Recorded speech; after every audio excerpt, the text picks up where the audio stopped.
The global economy is improving. At least be a little alert to the possibility of a March rate hike. They've got so much room to cover themselves for. The deflation talk has gone away. Global economy is improving, and they've got what they wanted for years. Talk of fiscal stimulus. Remember, central banks for years have said, we can't do this alone.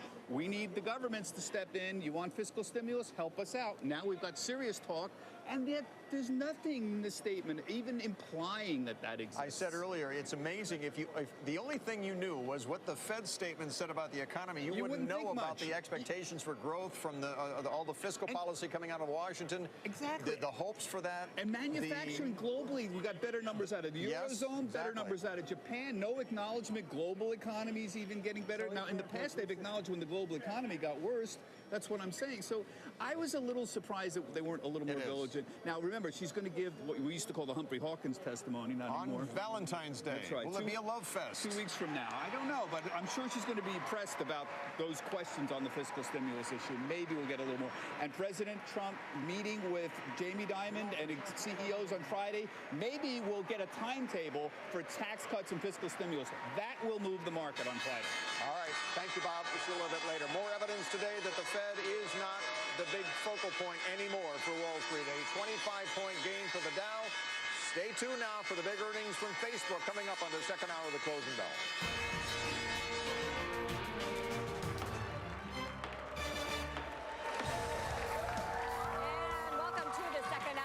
The closing bell. I'm Sarah Eisen in for Kelly Evans. Bill will be rejoining us in just a moment.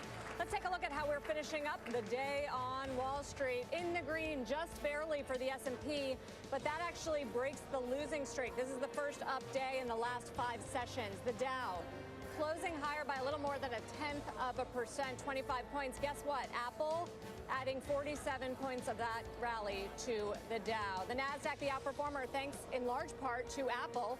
Up 0.5%, though Facebook closed up 2% ahead of this big results this hour.